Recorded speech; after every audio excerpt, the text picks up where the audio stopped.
नमस्कार दोस्तों, जी एकेडमी में आप सभी लोगों का एक बार फिर से स्वागत है।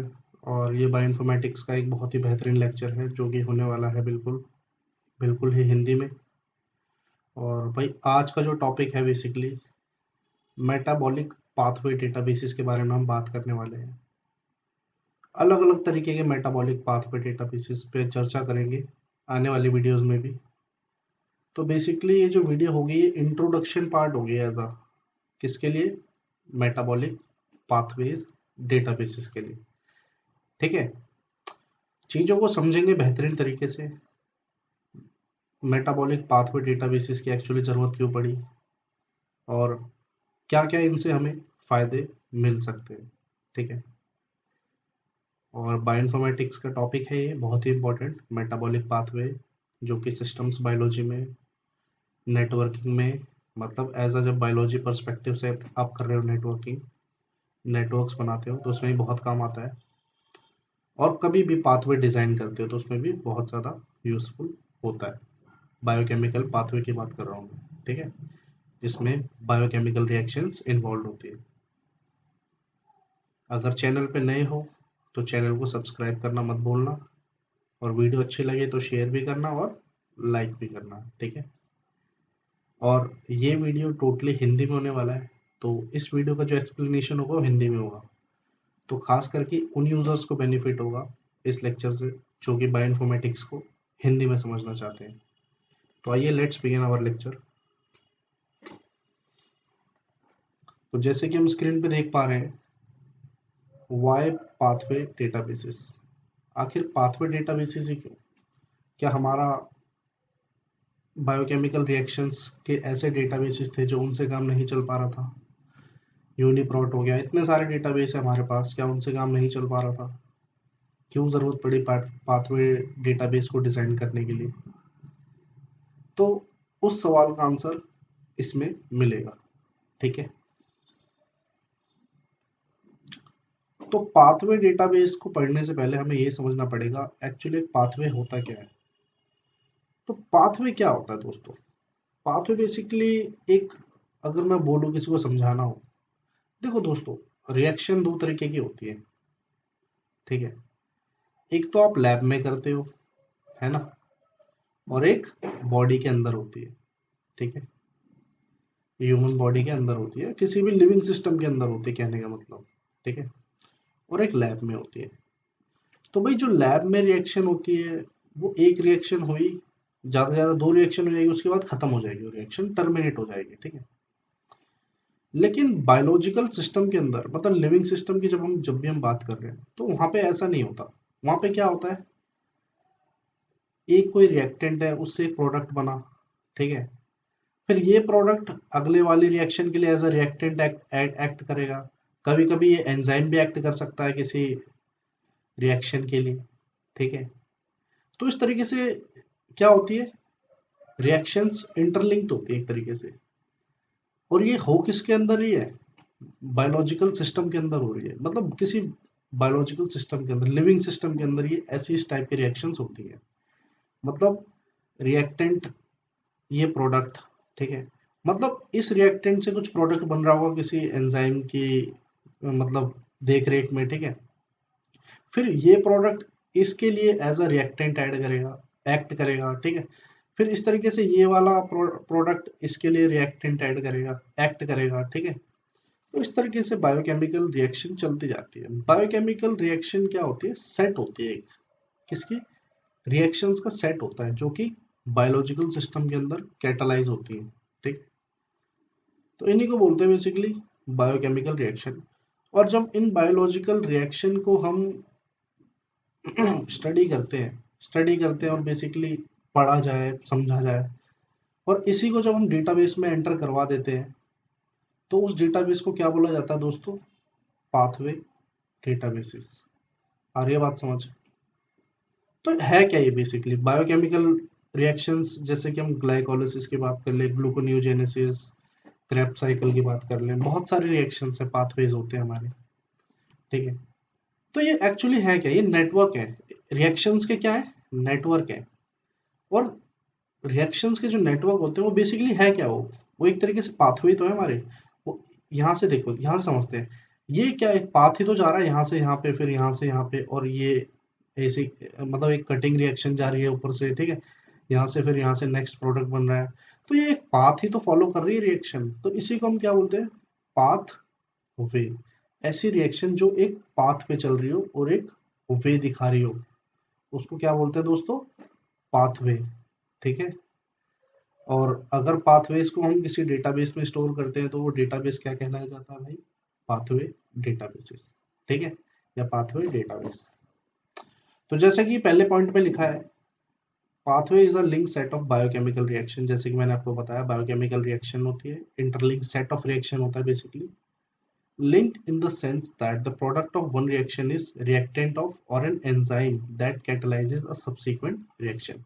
जैसे कि मैंने यहाँ पे आपको बताया ये रिएक्टेंट है, स्टार्ट रिएक्शन यहाँ से हो रही है किसी एंजाइम के प्रेजेंस में, तो यहाँ से रिएक्टेंट क्या बनेगा, एक प्रोडक्ट बनेगा, फिर ये प्रोडक्ट हो सकता है अगली रिएक्शन के लिए एज अ रिएक्टेंट एक्ट कर रहा हो। इस तरीके से ये प्रोडक्ट मान लो अगली रिएक्शन, मतलब जो अगली रिएक्शन होने वाली है उसके लिए एज अ रिएक्टेंट एक्ट कर रहा हो। इस तरीके से रिएक्शन चलते जाती है, ये लिंक सेट ऑफ रिएक्शन है। अगर स्टार्टिंग हो गई तो एंड भी होगा, अगर स्टार्टिंग हो गई और रिएक्शन कहीं बीच में अटक गई ना, तो उसको क्या बोलते हैं, डिसऑर्डर हो जाता है एक तरीके से, वहां पे क्या हो जाता है दोस्तों, डिसऑर्डर, मतलब पाथवे में डिसऑर्डर हो जाता है, पाथवे रुक गया, है ना, तो वो भी क्या, उसको भी एक ड्रग से भी ट्रीट करते हैं। तो वो सब बायोकेमिस्ट्री का पोर्शन है, उसको भी अपन आने वाली वीडियोस में आएंगे, लेकिन अभी फिलहाल हम बायोइन्फॉर्मेटिक्स को समझ रहे हैं, ठीक है, तो उसके पॉइंट ऑफ व्यू से ही देखेंगे, ठीक है। नेक्स्ट पॉइंट पे चलते हैं।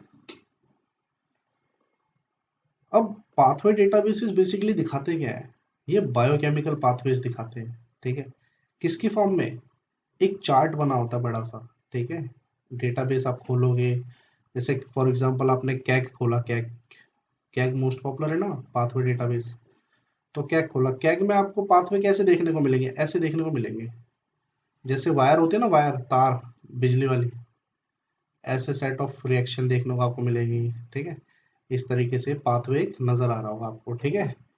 तो ऐसे एक बायोकेमिकल एक चार्ट होता है ना, चार्ट, नेटवर्क दिखा रहा होगा आपको, ये क्या दिखा रहा होगा, नेटवर्क, किसी भी मान लो ग्लाइकोलिसिस आप पढ़ रहे हो, कोई कैंसर का पाथवे देख रहे हो, तो बहुत सारी चीजें, डिजीज के पाथवे देख सकते हो, ह्यूमन बॉडी के अंदर, कहने का मतलब जितनी मैक्सिमम से मैक्सिमम रिएक्शंस होती है जो भी ड्रग डिस्कवर्ड है, उन सबके पाथवे आप यहाँ से एनालाइज कर सकते हो, कई सारे रिएक्शंस चेक कर सकते हो, इसमें देख सकते हो, उनको स्टडी कर सकते हो, उनको एनालाइज कर सकते हो, एंजाइम्स कई सारे जो कि रिएक्शंस में इन्वॉल्व हैं, किस पाथवे में कौन सा एंजाइम इन्वॉल्व है, तो वो भी एक बहुत अहम रोल प्ले करता है, ठीक है।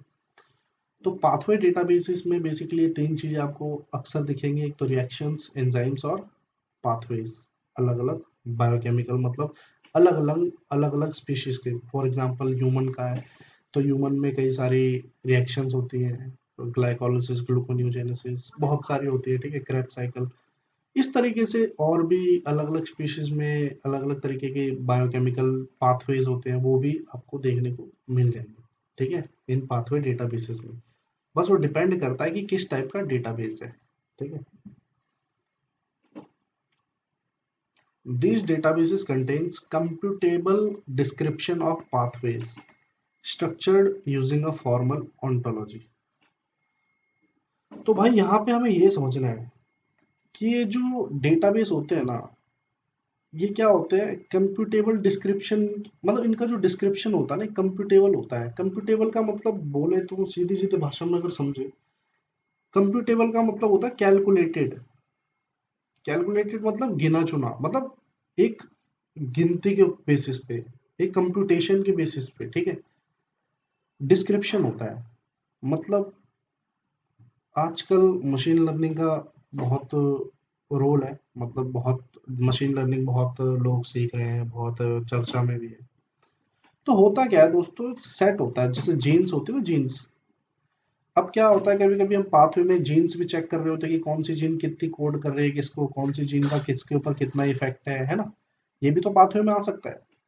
तो इनकी वैल्यूज के बेसिस पे इनके डिस्क्रिप्शन क्या होते हैं, तय होते हैं। जैसे डेटा सेट होते हैं, डेटा सेट क्या होते हैं कि हर जीन की कोई वैल्यू होगी, कितनी वो मतलब आने वाली अगली जीन को वो कर रही है, ठीक है, पिछले वाली जीन को इनहिबिट कर रही है, एक्सप्रेस कर रही है। तो इस तरीके से एक्सप्रेशन, जीन एक्सप्रेशन लेवल जब भी हम चेक करते हैं तो उसमें क्या होता है, एक तरीके से कंप्यूटेबल डिस्क्रिप्शन होता है, ठीक है। ये डिपेंड कर रहे हैं हम कौन से टाइप का डेटा देखते हैं, ठीक है। तो this databases contain computable description. जैसे डेटा सेट होता है ना हमारा, उसमें वैल्यूज होती है अलग अलग जीन्स की, अलग अलग टाइप की लॉग एफ सी वैल्यूज होती है, लॉग पी के वैल्यू होती है। ये सब हम जब पढ़ते हैं आगे नेक्स्ट जनरेशन सीक्वेंसिंग करते हैं तो उसमें ये सब चीजें बताई जाती हैं, ठीक है। तो these databases contain computable description of pathways structured using a formal ontology. Ontology basically आप अगर आपने पढ़ी हो जीन ontology तो आपको अच्छे तरीके से समझ में आ जाएगा। एक तरीके से होता क्या है भाई ये जीन ontology? ontology का मतलब ये होता है कि किसी भी चीज को hierarchical फैशन में, मतलब hierarchical फैशन मतलब जैसे हम ट्री बना रहे होते हैं ऐसे, है ना, फिर ये नोड्स होती हैं, फिर ये ट्री बन गया, तो इसको क्या बोलते हैं, एक hierarchical फैशन बोलते हैं, ठीक है। तो इस फैशन के अंदर क्या होता है भाई, किसी भी चीज को एक तरीके से क्लासिफाई करते हैं, उनका नाम रखते हैं कि किस चीज में, मान लो कोई जीन है, जीन को आइडेंटिफाई करा, ठीक है, किसी भी थ्योरी व्योरी लगा के, ठीक है। अब ऑन्टोलॉजी के हिसाब से क्या करेंगे उसको, उसके फंक्शन के हिसाब से, क्या उसका रोल है, कितना उसका साइज है, कितना उसका फंक्शन है, कितनी उसकी एक्सप्रेशन पावर है, उसके बेसिस पे क्या करेंगे, उसे एक तरीके से उस ग्रुप में डाल देंगे। इस ग्रुप में डाल दिया मान लो, इसकी जैसी और भी जीन्स इसमें मिल जाएंगी। तो हरारकल फैशन होता है, हरारकियल फैशन होता है जिसमें हम ग्रुप करते हैं, क्लस्टरिंग करते हैं, एक तरीके से कह सकते हो आप, अगर मशीन लर्निंग की भाषा में बोला जाए तो, ठीक है। Pathway databases integrates pathway information with information about the complete genome of an organism. अब पाथवे डेटाबेसेस क्या करते हैं, पाथवे इंफॉर्मेशन जितनी भी होती है वो क्या करते हैं, और भी कई सारी इंफॉर्मेशन होती है जो बायोकेमिकल इंफॉर्मेशन होती है, किसी भी जीनोम की या किसी भी ऑर्गेनिज्म की बहुत सारी इंफॉर्मेशन होती है, वो सारी क्या कर देते हैं, इंटीग्रेट मतलब एक दूसरे को जोड़ देते हैं, ठीक है, मिला देते हैं। अब अक्सर क्या होता है, जब भी आप कैग खोलोगे ना, कैग पाथवे, मान लो आपने कोई पाथवे देखा, ठीक है, जैसे मैं अगर बात कर लूँ किसी pathway, for example x pathway है, तो यहाँ से कोई रिएक्टेंट है, ये प्रोडक्ट बन रहा है यहाँ पे, फिर ये रिएक्टेंट है उसके लिए ये प्रोडक्ट बन रहा है, ठीक है। इस तरीके से ये रिएक्शन आगे कंटिन्यू चलती जा रही है। तो हो क्या रहा है, यहाँ पे कोई ना कोई एंजाइम भी इन्वॉल्व होगा, ठीक है। अब हो सकता है यही एंजाइम कहीं और भी इन्वॉल्व हो सकता है ना, और ये भी हो सकता है कि कोई और जो रिएक्शन है, मान लो कोई और रिएक्शन यहाँ से आ रही है, ठीक है, अब ये रिएक्शन क्या कर रही हो, उस एंजाइम को कोड कर रही हो, ऐसा भी तो हो सकता है। तो बेसिकली कहने का सीधा सीधा मतलब ये है कि एक चीज मल्टीपल रिएक्शंस के अंदर इन्वॉल्व हो सकती है, चाहे वो एंजाइम हो, चाहे वो रिएक्टेंट हो, चाहे वो प्रोडक्ट हो किसी भी बायोकेमिकल रिएक्शन का, ठीक है। अब ये सब चीजें क्या होती है, सारी इंटीग्रेट होती है। अब जब भी आप पाथवे देख रहे हो, चेक कर रहे हो, तो आप कभी भी क्या करोगे, आप देखोगे ना, तो यहाँ पे अगर अपना कर्सर लेकर आओगे ना, तो आपको उसके बारे में सारी इन्फॉर्मेशन बता देगा कि ये एंजाइम है तो उस रिएक्शन में भी इन्वॉल्व है, इसमें भी इन्वॉल्व है, तो रिएक्शन ए में इन्वॉल्व, रिएक्शन बी में इन्वॉल्व है, तो इस तरीके से वो आपको बता देगा, ठीक है। और उसके ये भी बता देगा कि कौन से स्पीशीज से, कौन से ऑर्गेनिज्म से ये ऑब्टेन किया जाता है, उसके सोर्सेज क्या है उस एंजाइम के, ये सब भी आपको बता देगा वो, ठीक है। तो pathway databases integrates pathway information with information about the complete genome of an organism, और ये भी बता देगा कि वो जीन कौन सा ऑर्गेनिज्म, मतलब उस जीन की जगह कौन सी है उस जीनोम के अंदर, इसको बोलते हैं ना जीन मैप, जीन मैपिंग करते हैं, ठीक है, स्पेसिफिक लोकेशन। तो वो सब भी ये बता देता है पाथवे डेटाबेस। लेकिन डिपेंड करता है कि किस टाइप का पाथवे है। जैसे सबसे मोस्ट पॉपुलर जो पाथवे डेटाबेसेस है आज के टाइम में यूज करा जाता है वो है कैग।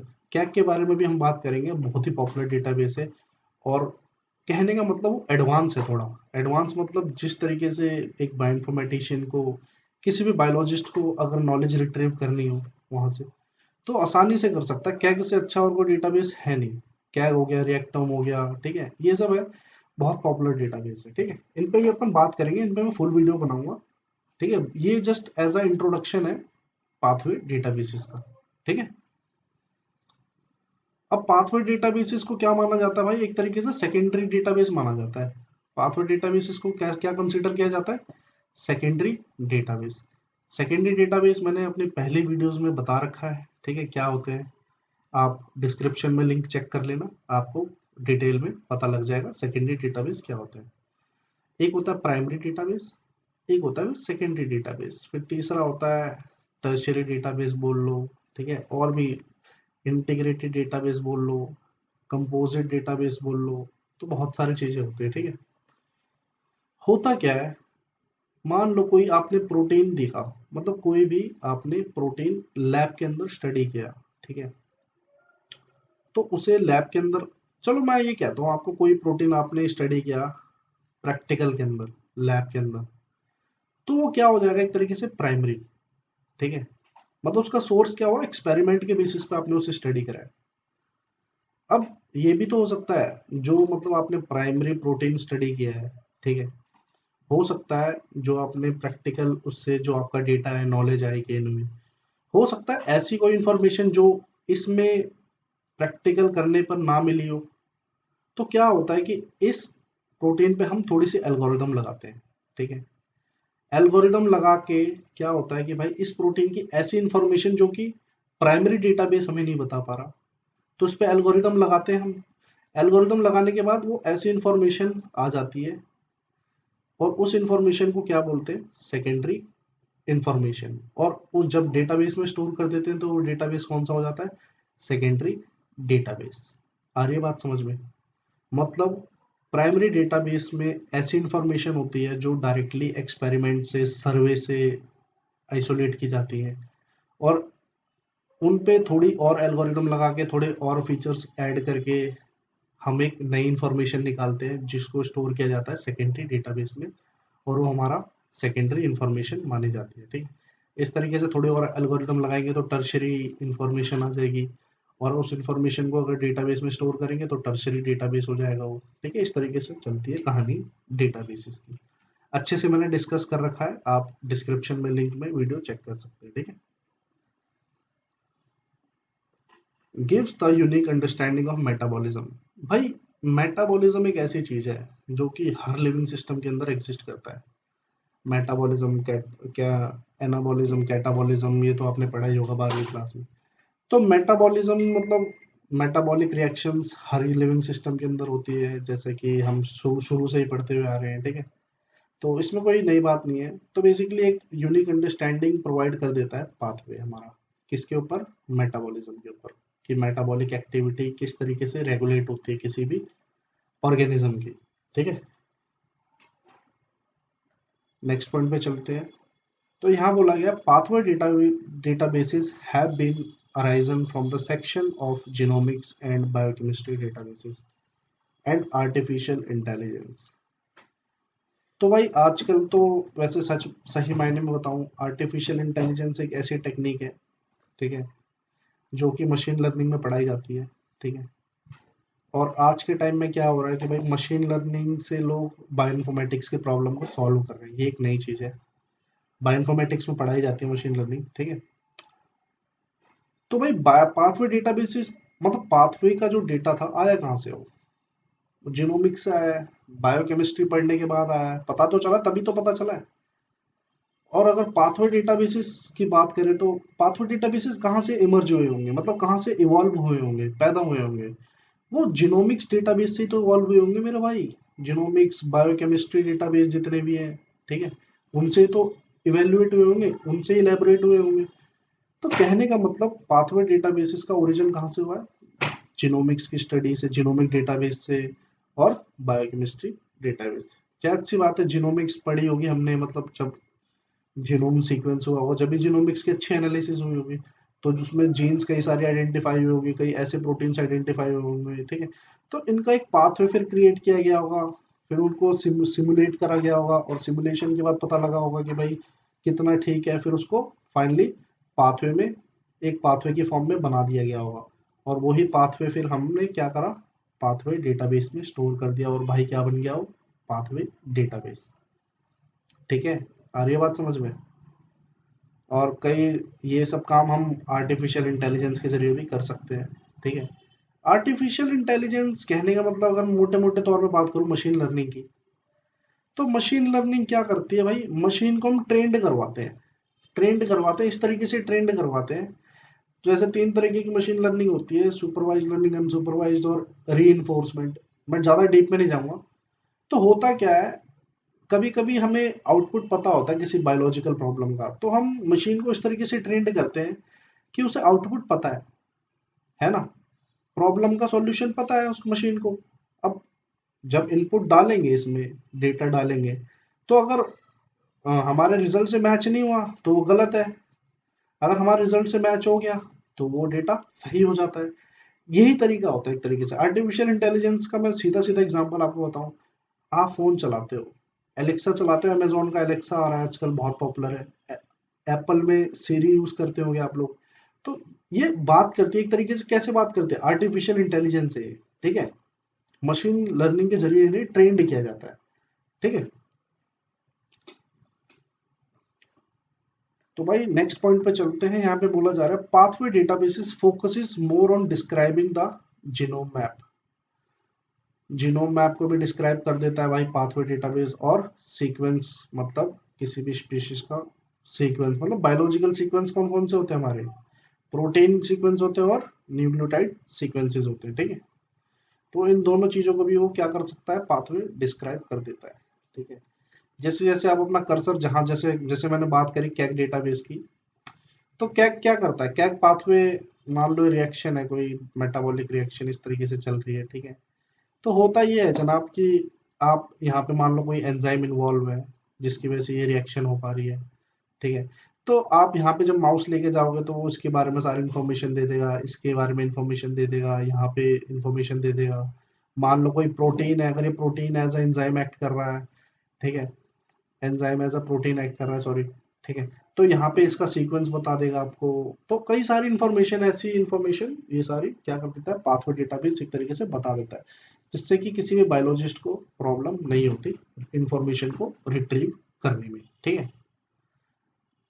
अब इसका सबसे, अगर ये चीज नहीं होती, तो सपोज करो अगर ये चीज नहीं होती तो क्या होता भाई, एक चीज को आप पढ़ रहे हो, मान लो एक एंजाइम के बारे में आपको पढ़ना है, तो क्या होता कि भाई आपको एक एंजाइम के लिए 10 किताबें उठानी पड़ती, लेकिन यहाँ पे आपका क्या, सीधा डेटाबेस से ही काम हो जा रहा है ना। डेटाबेस में आप एंजाइम के पास गए, क्लिक करा, उसके बारे में सारी इन्फॉर्मेशन, ठीक है। ऐसे ही मान लो कोई रिएक्टेंट है, इसके बारे में इन्फॉर्मेशन पता लगाने, इस पर क्लिक करा, इसके सारी इन्फॉर्मेशन, मतलब नए पेज पे रिडायरेक्ट हो जाओगे आप, और उस पेज पे उस रिएक्टेंट के बारे में सारी इन्फॉर्मेशन आपको मिल जाएगी। और भी मिल जाएगी कि ये कहाँ कहाँ इन्वॉल्व है, किस किस और पाथवे में इन्वॉल्व है, जैसे होता है ना हमारा ह्यूमन मेटाबॉलिज्म, ग्लूकोनियोजेनेसिस, ग्लाइकोलिसिस की अगर बात करें, है ना, इस तरीके से। फिर टीसीए साइकिल, क्रेब साइकिल, ये सब होती है ना। तो ये सब चीजें हम देखते हैं, ठीक है। तो अब आते हैं भाई सबसे बढ़िया चीज पर, ठीक है, जो कि क्या है, हमारे कुछ ऐसे पाथवे की बात करेंगे, मतलब ऐसे डेटाबेसेस की बात करेंगे जो कि हमारे हैं मोस्ट पॉपुलर पाथवे डेटाबेसेस, ठीक है, जो कि हमें अच्छे तौर पे पाथवेज दिखाते हैं, जिनका हम सबसे ज़्यादा यूज़ करते हैं बायोइन्फॉर्मेटिक्स में, ठीक है, इंफॉर्मेशन को रिट्रीव करने के लिए, ठीक है। तो आइए देखते हैं एक एक करके सारे डेटाबेसेस को। तो सबसे पहला है भाई कैग। कैग डेटाबेस, जैसे कि आप सभी ने सुना होगा, Kyoto encyclopedia for genes and genomes, इसकी क्या है, फुल फॉर्म है, पूछी जाती है, बच्चे नहीं बता पाते, इसलिए मैंने सोचा इसको मेंशन कर दिया जाए। तो जैसे कि हमने देखा कैग का फुल फॉर्म क्या होता है, Kyoto encyclopedia for genes and genomes, most popular pathway database है। तो बेसिकली होता क्या है भाई, ये कलेक्शन है किसका, मैनुअली ड्रॉन पाथवेज मैप्स का, मतलब मैनुअली किसी बंदे ने पाथवेज बनाए होंगे, ठीक है, एक मैप की फॉर्म में, इस तरीके से, जैसे कि मैं आपको बना के दिखा रहा हूँ नेटवर्क से सब। तो इस तरीके से ये पाथवे बेसिकली क्या है, बने हुए हैं कैग में, ठीक है, मैनुअली मेड है, मैनुअली ड्रॉन पाथवेज है, ठीक है। इनके अंदर आपको मेटाबॉलिज्म के पाथवेज मिल जाएंगे, ठीक है, जेनेटिक इंफॉर्मेशन प्रोसेसिंग के, सेलुलर प्रोसेसेस, ह्यूमन डिजीज मिल जाएंगी, जैसे डिफेक्ट होता है ना, कई रिएक्शंस कैटालाइज नहीं हो पाती, बायोकेमिकल रिएक्शंस, तो वहाँ पे क्या हो जाता है, डिसऑर्डर हो जाता है, ठीक है, तो वो भी आपको इन्फॉर्मेशन इसमें मिल जाएगी। ड्रग डेवलपमेंट मिल जाएगा कि यहाँ पे इस डिजीज को कौन सा ड्रग ठीक कर सकता है या इनहिबिट कर सकता है, जिसकी वजह से रिएक्शन कंटिन्यू हो जाए। ठीक है, तो ये सब चीजें कैग में आप देख सकते हो। वैसे तो मैं एक वीडियो स्पेसिफिक बनाऊंगा कैग के ऊपर एज अ पाथवे डेटाबेसेस के अंदर ही। ठीक है, अभी इस वीडियो में बेसिकली हम इंट्रोडक्शन पढ़ रहे हैं। ठीक है, और कैग को मेंटेन कौन करके रखता है भाई? कैग एक जापानीज पोर्टल है। ठीक है, याद रखना, इसका जो यूआरएल है वो जीनोम डॉट जेपी है, जापानीज पोर्टल है। लास्ट में जेपी लगता है तो जापानीज, आईएन लगता है तो इंडियन। ठीक है, इस तरीके से तो पहचान सकते हो आप बहुत आसानी से। और एक जगह का नाम है क्योटो। जापान में क्या है, एक जगह का नाम है क्या, क्योटो। ठीक है, ऐसे ही नाम है वहाँ पे, क्योटो, हिरोशिमा, नागासाकी, सुना ही होगा आपने। ठीक है, अ, और बहुत सारे, टोक्यो। ठीक है, इस तरीके से क्योटो भी है। तो क्योटो के अंदर एक यूनिवर्सिटी है। ठीक है, जिसको बोलते हैं university of Kyoto. University of Kyoto ने कैग को क्या कर रखा है भाई, मेंटेन कर रखा है। इसका ध्यान रखती है, इसकी फंडिंग होती है बकायदा। ठीक है, तो यूनिवर्सिटी ऑफ क्योटो ने क्या कर रखा है, इसको मेंटेन कर रखा है। ठीक है, नेक्स्ट डेटाबेस की बात करते हैं। वैसे एक एक डेटाबेस को मैं डिटेल में भी कवर करूंगा। ठीक है, डरने वाली बात नहीं है, अगर आने वाली वीडियोस में स्पेसिफिक। ठीक है, अगला जो डेटाबेस आता है हमारा, वो उसका नाम क्या है, ब्रेंडा। ब्रेंडा एक ऐसा डेटाबेस है, बेसिकली पाथवेज को ये बोलता है ब्रेंडा मैप्स। क्या बोलता है, ब्रेंडा मैप्स। ठीक है, जिस तरीके से कैग बोलता है कैग पाथवे, इस तरीके से ब्रेंडा क्या बोलता है, ब्रेंडा मैप्स। जो इस डेटाबेस में, आप इस वेबसाइट पे अगर इस ऑनलाइन सर्वर पे आप पाथवे को विजुअलाइज करोगे तो वो क्या होगा, एक तरीके से ब्रेंडा मैप्स। ठीक है, आ रही है बात समझ में? ठीक है, अब बेसिकली देखा जाए तो मोटे मोटे तौर पे एक एंजाइम का डेटाबेस है ये। किसका है, एंजाइम का डेटाबेस। अब आप बोलोगे भाई एंजाइम की जरूरत क्या पड़ी? तो मेरे भाई, जब कभी भी बायोकेमिकल रिएक्शन होती है तो उसमें एंजाइम का रोल होता है, नहीं होता? बिल्कुल होता है, किसी रिएक्शन को कैटालाइज करवाता है, किसी रिएक्शन की गति तेज करवाता है। तो एंजाइम का ही मोस्ट इम्पॉर्टेंट रोल होता है, क्योंकि बिना एंजाइम के कभी कभी रिएक्शन कैटालाइज नहीं हो पाती, रिएक्शन फर्दर परस्यू नहीं हो पाती। ठीक है, इसलिए ब्रेंडा पाथवे भी अवेलेबल करवाता है, प्रोवाइड करवाता है, और एंजाइम्स भी। बेसिकली मोटे तौर पे देखें तो एंजाइम डेटाबेस है। ठीक है, और लेकिन पाथवे डेटाबेस में हम इसे इसलिए पढ़ रहे हैं क्योंकि पाथवे भी ये दिखाता है। और इसको जो मेंटेन कर रखा है उस वो किसने कर रखा है, जर्मनी की एक यूनिवर्सिटी है, ब्रेंसवेग, यूनिवर्सिटी ऑफ ब्रेंसवेग। ठीक है, आप जिस तरीके से प्रोनाउंस कर सको वैसे कर लो, यूनिवर्सिटी ऑफ ब्रेंसवेग, ब्रेंसवेग। ठीक है, जो कि कहाँ है, जर्मनी में। ठीक है, तो उसने इसे मेंटेन कर रखा है ब्रेंडा डेटाबेस को। ठीक है, ऑनलाइन अवेलेबल है, फ्री ऑफ कॉस्ट है, कैग भी फ्री ऑफ कॉस्ट है। ठीक है, कोई भी इसे एक्सेस कर सकता है, साइंटिस्ट, बायोइन्फॉर्मेटिशियन या बायोलॉजिस्ट। ठीक है, नेक्स्ट पे आते हैं। जो नेक्स्ट डेटाबेस है हमारा मोस्ट पॉपुलर पाथवे की डेटाबेस की लिस्ट में, जो वो है बायोसिस डेटाबेस। ठीक है, बायोसिस डेटाबेस के एक्चुअली ये पार्ट है मेटासिस और इकोसिस। इकोसिस मतलब ई कोलाई, इको का मतलब ई कोलाई। ठीक है, मेटा का मतलब ये भी बताता हूँ आपको क्या है बेसिकली। तो जो बायोसिस डेटाबेस है ना, वो क्या है, पाथवे का कलेक्शन है और जीनोम डेटाबेस है बेसिकली। कौन सा है, मोटे तौर पे देखें तो जीनोम डेटाबेस है, लेकिन ये इसमें पाथवेज के भी कलेक्शन आपको मिल जाएंगे। अलग अलग पाथवे मैप्स होते हैं ना, तो वो मिल जाएंगे। ठीक है, ह्यूमंस के मिल जाएंगे और भी स्पीशीज के मिल जाएंगे। और बायोसिस डेटाबेस सॉफ्टवेयर्स भी प्रोवाइड करता है इनको विजुअलाइज करने के। ठीक है, जीनोम्स को, मैप्स को विजुअलाइज करने के लिए इस तरीके के सॉफ्टवेयर टूल्स भी प्रोवाइड करता है। ठीक है, इसकी जो फंडिंग होती है मेरे भाई, इसकी जो फंडिंग होती है बायोसिस की, इसकी फंडिंग कौन करता है, national institute of health, NIH. जिसकी फंडिंग जिसको मतलब एनआईएच एक तो एनसीबीआई की भी फंडिंग करता है। ठीक है, नेशनल इंस्टीट्यूट ऑफ हेल्थ, और एनआईएच ही बायोसिस की भी फंडिंग करता है। आ रही है बात समझ में? तो it is maintained by national institute of health. ठीक है, तो एक साइंटिस्ट था, मतलब एक साइंटिस्ट है, आपने नाम सुना होगा या नहीं सुना होगा, पीटर कार्प करके। तो उसका एक ग्रुप है, वो इस डेटाबेस को मेंटेन करके रखता है। तो कुछ लोग होते हैं जो कि डेटाबेस को मेंटेन करते हैं बेसिकली, तो पीटर कार्प है और उसकी टीम है, ग्रुप है उसका, और सैन फ्रांसिस्को से इसको चलाया जाता है। इसको मतलब इसका जो ओरिजिन है, जहाँ से इसको कंट्रोल किया जाता है, सैन फ्रांसिस्को। और बायोइन्फॉर्मेटिक्स रिसर्च ग्रुप बेसिकली इनका है, किनका, पीटर कार्प जी का, ठीक है। और ये साइंटिस्ट हैं basically, pathway analysis, metabolic pathway analysis में इनके बहुत सारे पायनियर काम हुए हुए हैं, आप सर्च कर सकते हो, ठीक है। बायोसिस की वेबसाइट पे भी जाके आप चेक कर सकते हो इनको, ठीक है।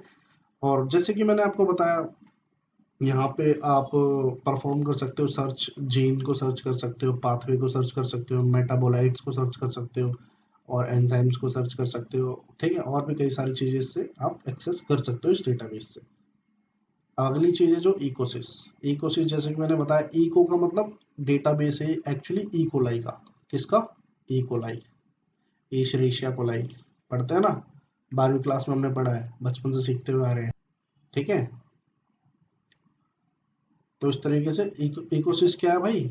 एक इकोलाई का डेटाबेस है जो कि बायोसिस का ही पार्ट है, ठीक है। दूसरा है कौन सा? मेटासिस।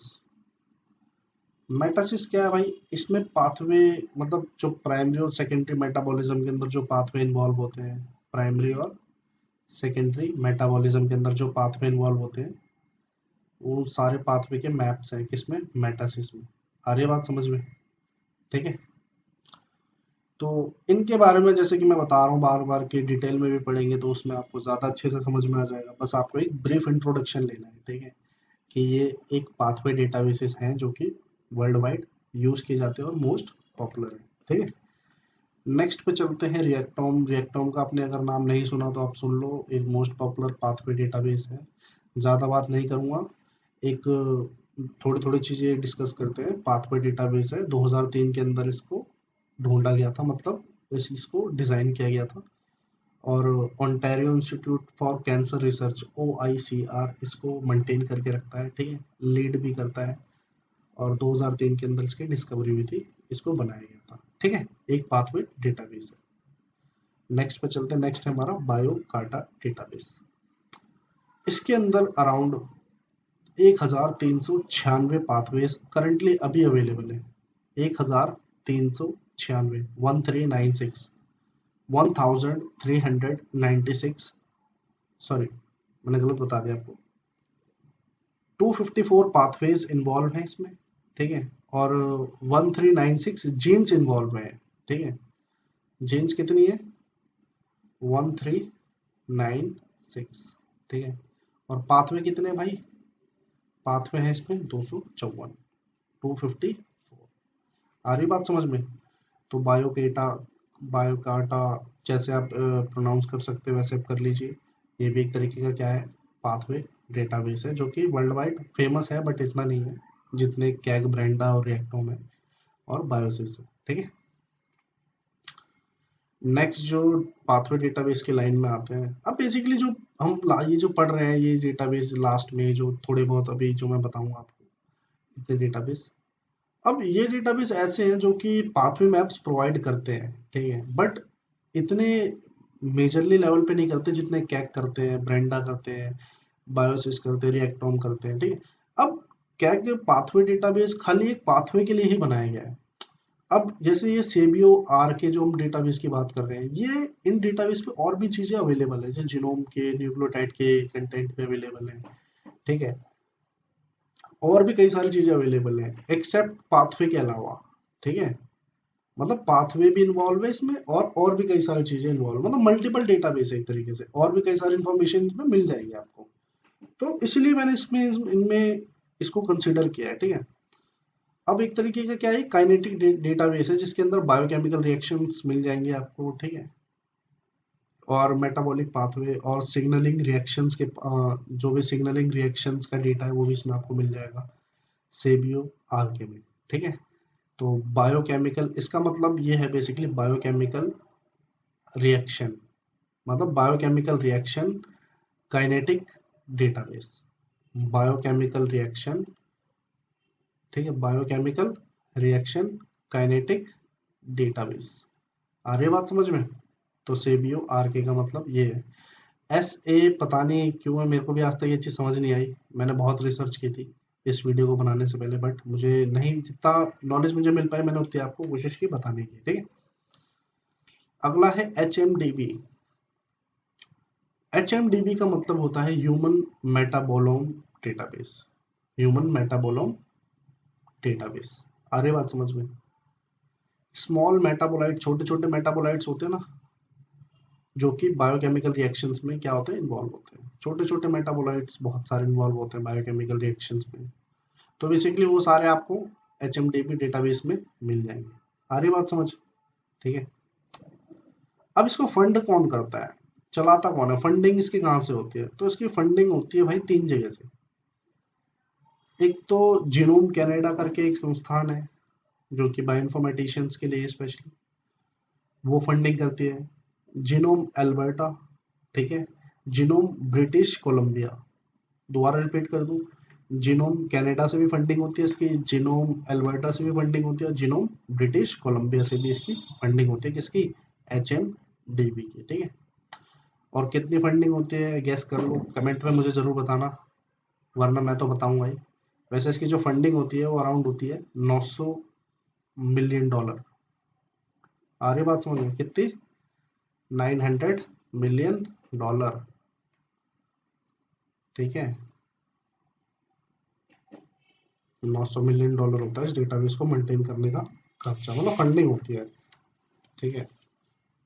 नेक्स्ट डेटाबेस की तरफ चलते हैं। तो नेक्स्ट डेटाबेस है जो हमारा, वो क्या है? मैनेट, MANET, जिसको बोला जाता है molecular ancestry network database. Molecular ancestry network database, आ रही है बात समझ में? और evolution, protein architecture, ontology, biological network को बेसिकली, जो कहने का मतलब ये है, ये क्या करता है, ट्रेस करता है एक तरीके से evolution of protein architecture into biological network, ठीक है।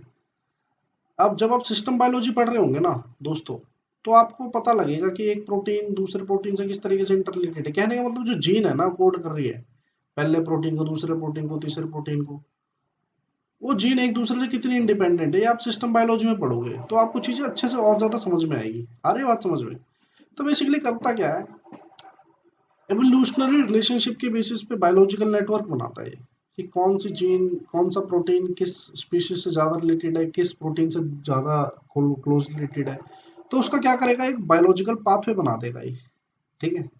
और वही चीज़ आपको डिस्प्ले करके दे देगा। मैनेट इतना ज़्यादा पॉपुलर नहीं है, आप मर्जी है यूज़ कर भी सकते हो, नहीं भी कर सकते।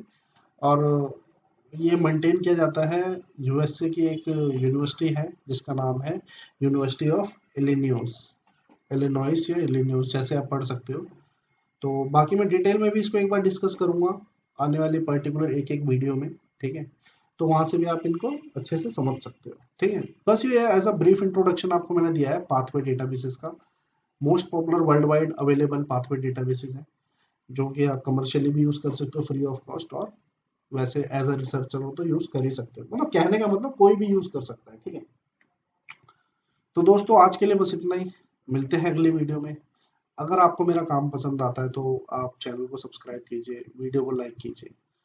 दोस्तों बहुत प्रॉब्लम्स होती है वीडियोस बनाते टाइम भी, और मेंटेन भी करना पड़ता है, हर चीज़ को बैलेंस करना पड़ता है। तो आप इस चीज़ को समझिए और चैनल को सब्सक्राइब कीजिए। अगर वीडियो अच्छी लगती है तो लाइक भी करिए और शेयर भी कीजिए, ठीक है। Thanks for watching. और शेयर जरूर करना, कमेंट में जरूर करा करो क्वेश्चन जो भी हो तुम्हारे इस टॉपिक से रिलेटेड, ठीक है। अब कई बच्चे क्या करते हैं कि भाई टॉपिक कोई और सा है, जीनोमिक का टॉपिक है, कर दिया पाथवे डेटाबेसेस में के वीडियो में कमेंट, तो ऐसे नहीं होना चाहिए, ठीक है। जो वीडियो जिस चीज की है उसमें ही आपको कमेंट करना है। मैं आंसर देता हूँ, ऐसी बात नहीं है, कमेंट के आंसर मिलते हैं, बिल्कुल देता हूँ, बट थोड़ा कभी लेट देता हूँ कभी जल्दी देता हूँ, ठीक। So just keep that thing in your mind. So meet you next video. Thanks for watching.